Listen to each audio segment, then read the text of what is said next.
बाजार में बुल्स का जोश हाई, निफ्टी 18,000 की दहलीज तक पहुंचा। Infosys, Reliance industries, HDFC bank और एचयूएल ने भरी तेजी। मिड कैप में भी रौनक, लेकिन बैंक निफ्टी ऊपरी स्तरों से थोड़ा नीचे। आईटी, ऑटो और फार्मा सेक्टर्स में सबसे ज्यादा खरीदारी, हालांकि फार्मा के दिग्गजों में अब दबाव। एमएनएम, मारुति और आयशर मोटर्स 2% से ज्यादा चढ़े, लेकिन सरकारी बैंकों में मुनाफा वसूली। डॉक्टर रेड्डीज ने दूसरी तिमाही में पेश किए अच्छे नतीजे। किसी एक तिमाही में सबसे ज्यादा सेल्स, पीबीटी और एबिटा का आंकड़ा। वहीं मुनाफा 12% बढ़कर 1100 करोड़ के पार, लेकिन रिजल्ट के बाद शेयर में कमजोरी। आ जाएंगे निफ्टी की 3 कंपनियों के नतीजे। Larsen and Toubro, Bharti Airtel और टाटा स्टील पेश करेंगे अपने नतीजे। 20% बढ़ सकता है एल&टी का प्रॉफिट, फ्लैट रह सकते हैं मार्जिन।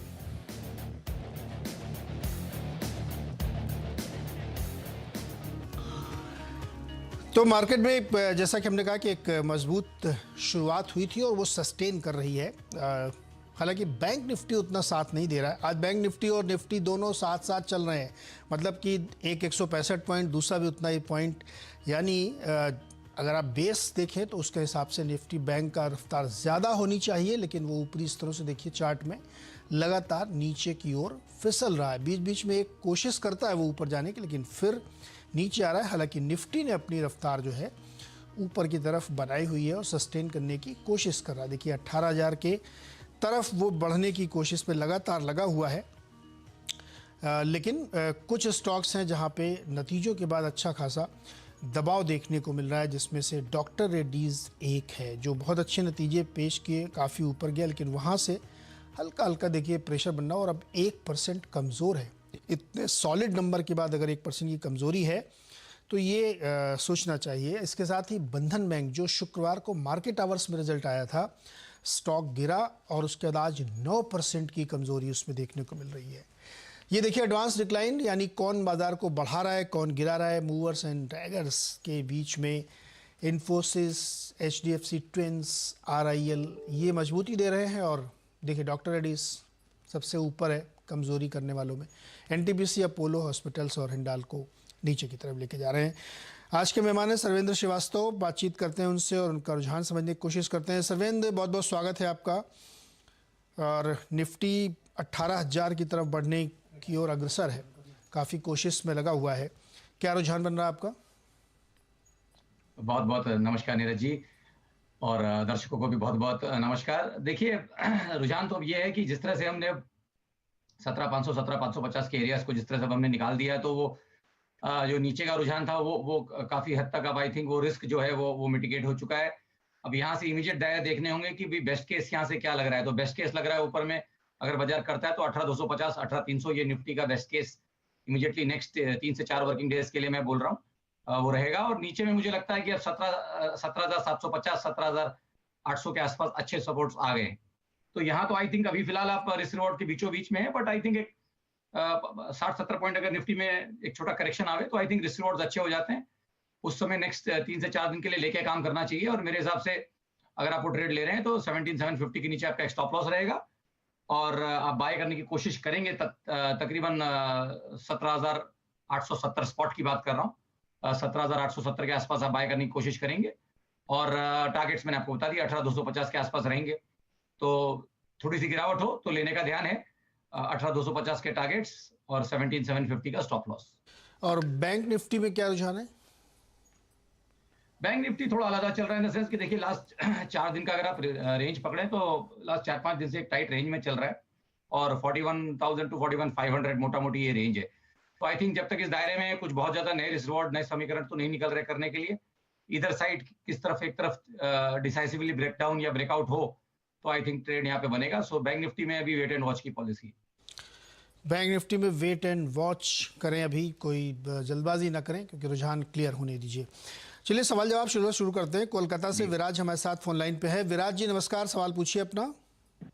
नमस्कार सर, गुड मॉर्निंग। जी गुड मॉर्निंग सर, मेरे पास सेल का 1000 शेयर्स है एट द रेट ऑफ 81। तो काफी लॉन्ग टाइम से पकड़े हुए हैं और थोड़ा प्रॉफिट भी किए थे, बट लिए नहीं हम, बस फिर थोड़ा गिर गया। अभी क्या करें सर, उसमें थोड़ा बता सकते हैं? ₹81 पे आपने लिया है और 78-50 पे चल रहा है। सर्वेंद्र, मेटल साइकिल ऊपर नीचे हो रहा है, सेल में जी क्या एंट्री सही है इनकी ₹81 पे? देखिए, अगर कितने समय से लेके खड़े हैं वो इनको थोड़ा सा क्लियर करना पड़ेगा, बट आई थिंक अच्छा करेक्शन यहाँ पे लास्ट 4 क्वार्टर का अगर आप देखें कि अच्छा करेक्शन हो चुका है, और गया क्वार्टर इसने एक हल्का सा जिसको बोलते हैं ग्रीन शूट वो बनाया है। तो आई थिंक इन इन इस तरह से 75-78 के आसपास कोई खोटा भाव नहीं है, और ये भाव अच्छा है। अगर रिस्क रिवॉर्ड जहाँ से अच्छे हैं, किसी को ट्रेड करना है तो आई थिंक डेफिनेटली सेल में मेरी राय रहेगी कि बाय करके बने रहे ट्रेड में। 68 के नीचे जब तक बंद नहीं आता तब तक आई थिंक यहाँ रुझान पॉजिटिव रहेगा, और ऊपर में आपको पुल बैक में 100 से लेके 110 के लेवल्स इमीडिएट बेसिस पे नेक्स्ट 3 से 6 महीनों के लिए टारगेट रहेगा, और अगर उससे ज्यादा इनके पास दायरा है तो ऊपर के स्तर भी आएंगे, 110 के ऊपर भी जाएगा, बट आई थिंक उसमें 9 महीने प्लस लगेंगे। ओके, अच्छा एक स्टॉक है, टाटा एलेक्सी दिखाइए और 3 महीने का इसका चार्ट दिखाइए।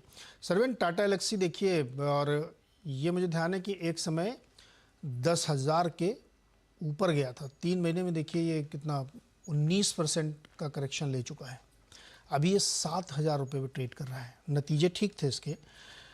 सर्वेंट, टाटा एलेक्सी हो गया करेक्शन के भी और बाकी है? देखिए, इसका कंसेंसस बहुत कंसेंसस बाय था, जब चला था तो बहुत बढ़िया चला था। अब यहाँ पे करेक्शंस तो अब अच्छे आ गए हैं प्राइस वाइज। जैसे हम बोलते हैं कि साल का अगर कोई चीज 30% गिर चुकी हो और ओवरऑल आपका ध्यान पॉजिटिव है, तो आई थिंक वो साल का एक जो नेगेटिव रिटर्न होना चाहिए वो यहाँ पे पॉसिबली वो करेक्शन हो चुका है। बट क्योंकि ट्रेंड में थोड़ा डैमेज है और लॉन्गर टर्म एवरेज इस तरह से इसने छोड़ दिए हैं, और अब उनके नीचे जिस तरह से रह रहा है लास्ट एक 10 सेशन से, तो मेरा मानना है कि 7800 7900 ये इसके लिए अभी इमीडिएट बेसिस पे हर्डल रहेगा, और एक मोटा मोटी ट्रेडिंग रेंज इसकी जो है वो कहीं बन जाएगी, और वो रेंज यही रहेगी आई थिंक। जो अभी तकरीबन जो पीछे हमने लोज मारे 6840 के आसपास, 6840 से लेके 7800 तक की आई थिंक यहाँ पे एक रेंज रहेगी, और फिलहाल रेंज के लोअर एंड पे है। तो अगर किसी के पास ट्रेड है तो आई थिंक बने रहें 6840 के स्टॉप लॉस से, और इसको टाइम दें, एक 10-15 दिन और इसको दें। अगर अपने लॉन्गर टर्म एवरेज रिगेन कर ले रहा है तो बहुत अच्छी बात है, फिर यहाँ पे ट्रेंड आपका रिज्यूम हो जाएगा। नहीं तो आई थिंक मोटा मोटी एक रेंज पॉइंट दायरे में ही ये ट्रेड करेगा। चलिए, हेमंत द्विवेदी जी कानपुर से जुड़ रहे हैं। हेमंत जी नमस्कार, बताइए क्या सवाल है आपका? सर नमस्कार, मेरे पास 12,000 शेयर नेशनल एल्युमिनियम कंपनी के हैं, ₹72 की खरीद पे, और सर मेरा नजरिया 2 साल के इन्वेस्टमेंट का है। 2 साल का नजरिया है नाल्को में। सरविंद, नाल्को एल्युमिनियम के प्राइसेस भी ऊपर नीचे हो रहे हैं, हालांकि इनको नज़रिया इनका 2 साल का है, समय है इनके पास, और ₹72 की खरीद है। क्या करना चाहिए इनको? देखिए, बहुत ज़्यादा रेट तो इनका काफ़ी ठीक है, बहुत ज़्यादा कोई दूर नहीं है करंट भाव से, और थॉट यहाँ पे यही रहेगा कि आप अगर जो मैंने बोला कि यहाँ पे आप देखिए एक बढ़िया करेक्शन ऑलरेडी हो चुका है। इस साल के जो करेक्शन होने चाहिए थे मोटा मोटी वो यहाँ हो गए हैं, तो आई थिंक ट्रेड में बने रहें, और 64 रुपीज़ के नीचे जब तक बंद नहीं आता तब तक कंसर्न का कोई इमीडिएट यहाँ पे कारण नहीं लग रहा। तो 64 के स्टॉप लॉस से क्लोजिंग ओनली बेसिस से आई थिंक ट्रेड में बने रहे।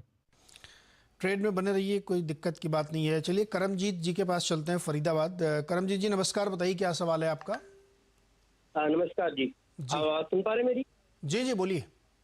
मेरे पेटीएम शेयर है on an average of 1365, so is it worth to hold it for a long, because almost 50% damage पे है। आपकी एवरेज है 1365? या तो कहाँ से लेना शुरू किया था आपने? मैंने आईपीओ में अप्लाई किया था। आईपीओ में लिया तो उसके बाद और खरीदा कब? कितने कितने भाव पे खरीदते रहे? एवरेज आउट किया था जब 1600 1700 पे आया था बीच में। ओहो, 18 नवंबर की एक तारीख याद रखिएगा, इस दिन 1 साल का इसका लॉक इन पीरियड खत्म हो रहा है। इसका मतलब ये होता है कि बहुत सारे जो आईपीओ के समय के इन्वेस्टर्स होते हैं उनको निकलने का जो बंदिश होती है वो खत्म हो जाती है। सर्वेंद्र, हालांकि चार्ट तो उसका छोटा होगा लेकिन मदद करनी चाहिए करमजीत जी की। इन्होंने 1365 एवरेज प्राइस कर रखा, और उस एवरेज प्राइस से भी ये आधा हो चुका है। 638 रुपये ट्रेड कर रहा है। देखिए, बहुत जल्दी एवरेज कर ले गए। आईपीओ में लगा था तो आई थिंक जितना लगा था उतना लेके बैठना चाहिए था। जब आईपीओ के तुरंत बाद समझ में आ गया था कि वो जो ड्रीम जिस तरह की लिस्टिंग सोची थी या जिस तरह का लोगों ने माहौल बना था वो कहीं प्ले आउट हुआ ही नहीं, तो डे वन में ही समझ में आने लगा था तुरंत कि भाई ये जो एक्सपेक्टेशंस थे वो तो उसके आसपास भी नहीं है, तो बहुत जल्दी एवरेज कर ले गए। देखिए चार्ट्स बहुत ज्यादा तो जैसे आपने बोला है नहीं इसमें, तो बहुत ज्यादा करने के लिए नहीं रहेगा, बट इमीडिएट बेसिस पे जो दो पीछे टच पॉइंट दिख रहे हैं वो यही दिख रहे हैं कि 500 550 के आसपास थोड़ा इसको सपोर्ट आया है। तो आई थिंक ट्रेड में बने रहे, यहाँ तो मैं इनको यही बोल पाऊंगा, मेरे पास बहुत ज्यादा कोई एग्रेसिव राय इनके लिए स्टॉक में है नहीं। तो देखिए अच्छा सरवेन जी, इसमें एक बहुत इंटरेस्टिंग बात है, जिन्होंने आईपीओ में लिया था, तो जैसे लोग कहते हैं कि 30% गिर जाए 40% गिर जाए तो एवरेज करो। अब ये इनकी कोई गलती नहीं है, 30 पे भी किया होगा, 50 पे भी किया होगा। अब आप देखिए 20-21 वाला शेयर 500 रुपये 600 रुपये पे है, तो एवरेज तो खैर ठीक है इन्होंने कर लिया। अब आप बेचिएगा मत, क्योंकि 30 शेयर ही है आपके पास, पड़े रहने दीजिए इनको, देखते हैं क्या होता है, ऊपर जाए नीचे जाए जैसा भी हो, क्योंकि बेच के कोई फ़ायदा नहीं, आप सिवाय नुकसान के और कुछ नहीं करेंगे, तो पड़े रहने दीजिए। देखिए शायद लक काम कर जाए, क्योंकि बहुत नीचे आ चुका है स्टॉक प्राइस, और 18 नवंबर को तो एक बार इंतजार आपको कर ही लेना चाहिए, क्योंकि देखते हैं लॉक इन के समय क्या होता है। हालांकि इतना गिरावट हो चुकी है, ज़्यादातर लोग एग्जिट ले ही ली होगी, लेकिन फिर भी कुछ कह नहीं सकते हैं। अगला सवाल है सुरेश बाबू का, मुंबई से हमारे साथ जुड़ रहे हैं। सुरेश जी नमस्कार, बताइए क्या सवाल है आपका। नमस्कार साहब जी। जी मेरा जी गुजरात हेवी केमिकल्स का मेरे पास 100 शेयर है, मैंने 284 284 में लिया था। मेरा लॉन्ग टाइम का नजरिया, मतलब आपके राय चाहता हूँ मैं, उसमें और एक लॉट है 100 का, मेरा वो जो प्राइमरी इश्यू में लिया था 10 रुपए का, वो भी मेरे पास है GHCL का। सर तो बढ़िया है आपका सर, देखिए क्या बढ़िया है। सरवन जी बताइए, GHCL में 278 लिया था, 650 का भाव है, और 10 रुपए वाला भी है इनके पास। जी नहीं बहुत बढ़िया, आई थिंक अच्छा ट्रेड है। आई थिंक यहाँ पे ट्रेड में इनको बने रहना चाहिए इमीडिएट बेसिस पे। अगर आप यहाँ से लेवल पकड़,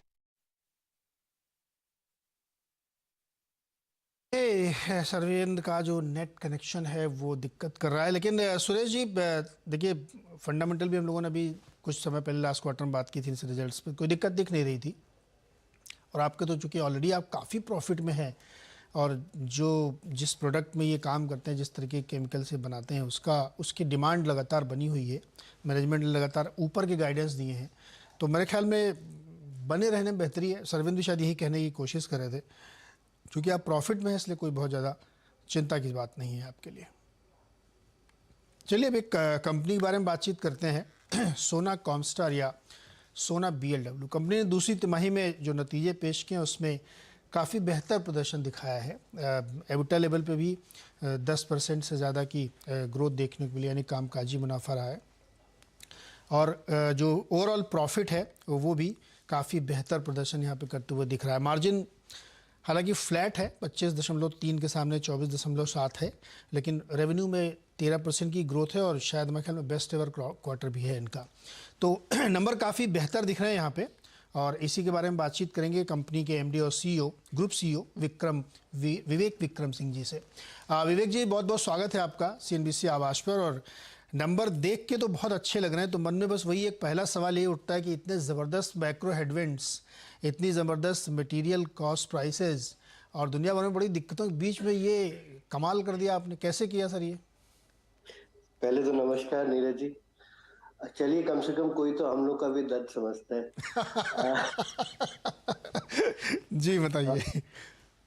तो बट एक तरह से देखिए तो समस्याओं के बीच में अच्छा प्रदर्शन करना ज्यादा फुलफिलिंग होता है, और समस्याएं थोड़ा मौका भी देती हैं अपना कैलिबर, अपना बूता टेस्ट करने के लिए। अगर सब कुछ अच्छा रहता है सर, सबके ही नंबर बढ़ते रहते हैं, तो फिर लगता है कि आपने क्या किया है। मैनेजमेंट के प्रदर्शन पे तभी कहेंगे ना, जो खराब पिच पे बल्लेबाजी करे तब आप अच्छे बल्लेबाज हो। तो इंडिया में कानपुर ग्रीन पार्क पे तो कोई भी सेंचुरी मार लेगा। जैसे कल मैच भी हो रहा था एक पर्थ में, तो नहीं, और सीरियस नोट, इन्वेस्टर्स आपके जानना चाहते होंगे कि इतना टफ सिचुएशन है, इसमें कोई शक नहीं है, लेकिन फिर भी आपका प्रदर्शन बहुत ही बढ़िया था, तो कहाँ से सपोर्ट मिला? हालांकि कमोडिटी प्राइसेस धीरे धीरे थोड़े नीचे आए भी हैं।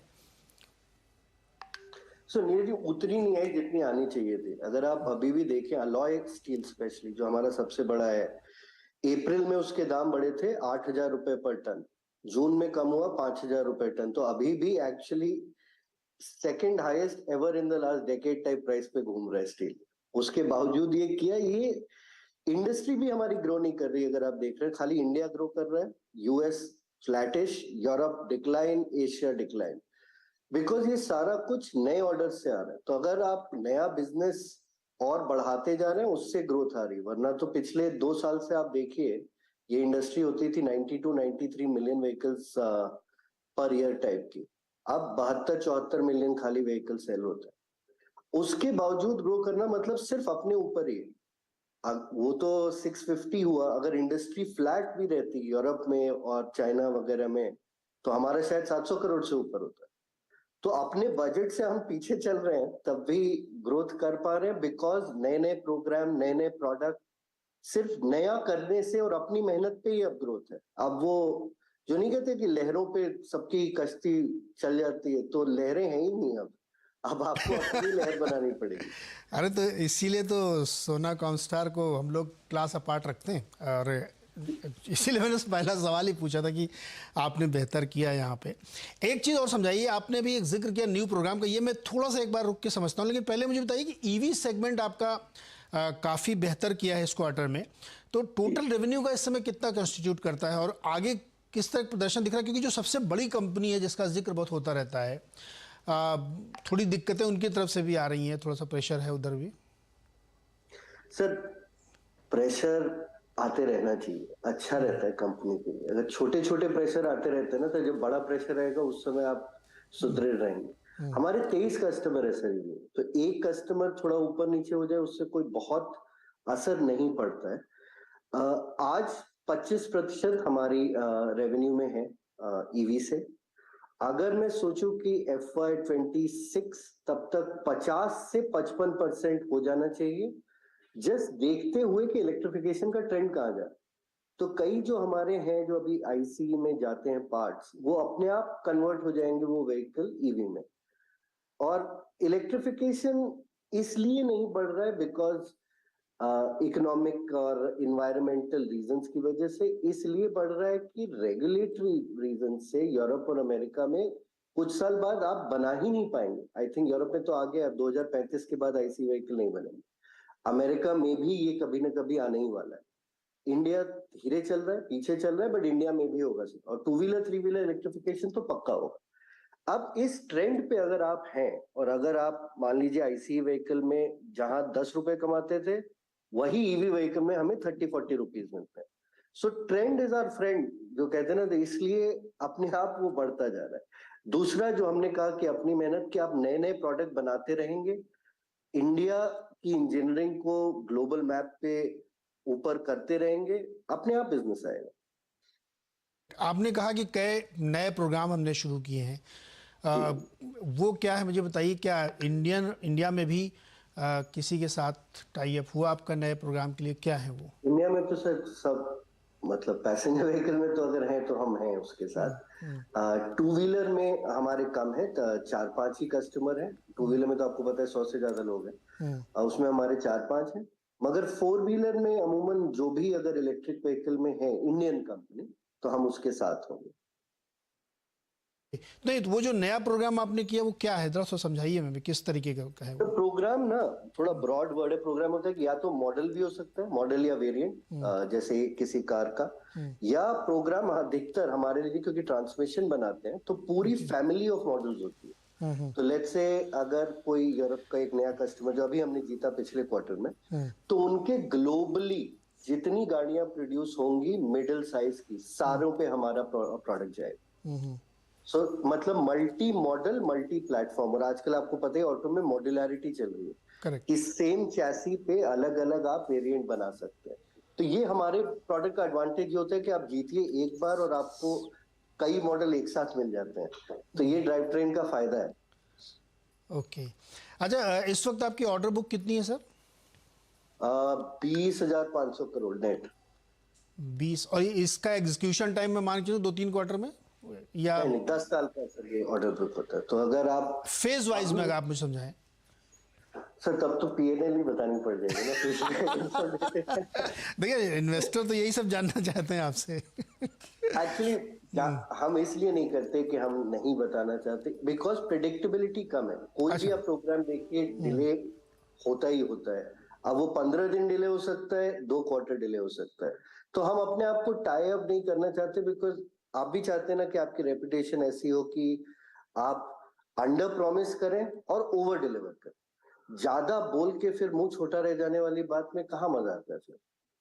तो सही कि कम बताइए, ज़्यादा करिए। प्लांट भी आप अपना शिफ्ट कर रहे हैं, वो जो छोटा वाला बसारी वाला प्लांट है उससे चाकन बड़े प्लांट की तरफ जा रहे हैं, ये इसका क्या होगा पुराने वाले का? हाँ, ये अच्छा सवाल है सर। अभी सोचेंगे, अभी तो साथ ही रखेंगे। हो सकता है R&D सेंटर बनाए, पुणे में काफी अच्छा टैलेंट अवेलेबिलिटी है। हाँ।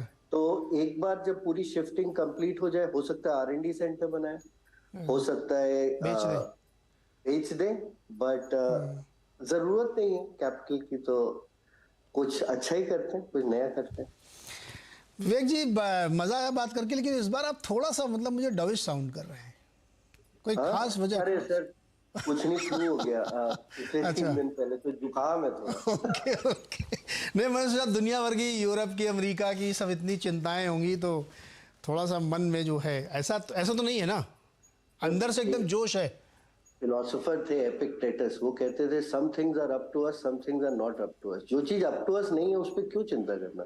वो सब अब चिंता नहीं करते। अब यूरोप में पुतिन साहब क्या करेंगे इसकी चिंता करके हम और आप क्या नहीं नहीं, बिल्कुल सही है। और विवेक जी, बहुत बहुत शुक्रिया। और एक चैलेंजिंग टाइम में भी नतीजे काफ़ी बेहतर कंपनी ने पेश किए हैं, और हम लोग इसी होप में कि आगे स्थितियां ठीक होंगी तो और बेहतर प्रदर्शन आप करेंगे।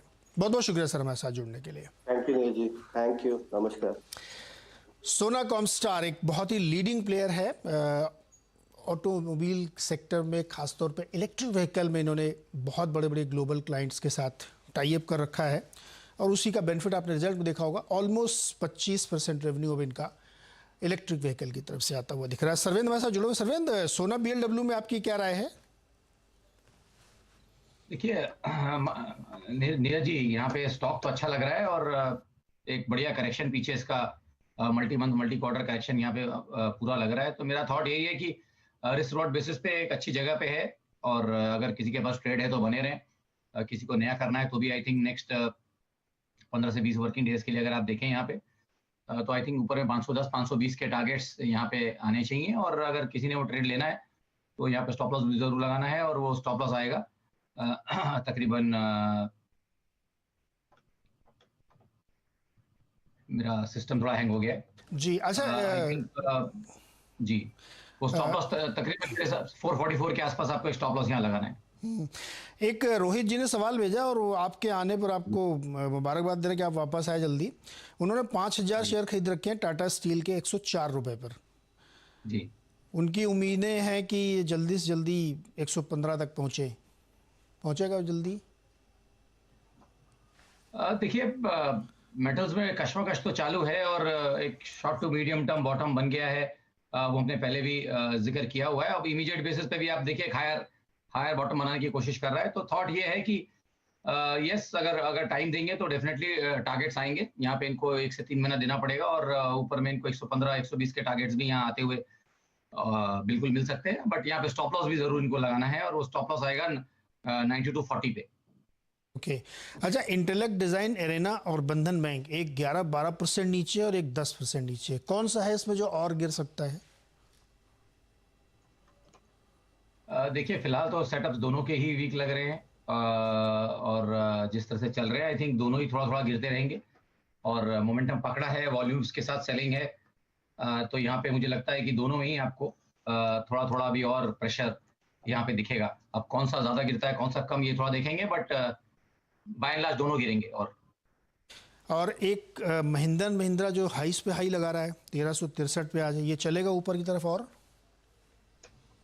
देखिए, बिल्कुल आउट परफॉर्मिंग स्टॉक है ये। मार्केट में अगर आप देखें तो इवन अपने पीएस सेट को भी इसने आउट परफॉर्म किया है। तो थॉट यही है कि डेफिनेटली जो ट्रैक्शन, जो मोमेंटम पकड़ा हुआ है स्टॉक ने, वो यहाँ कंटिन्यू रह सकता है। तो जिनके पास ट्रेड है, मेरे ख्याल से ट्रेड में बने रहना चाहिए।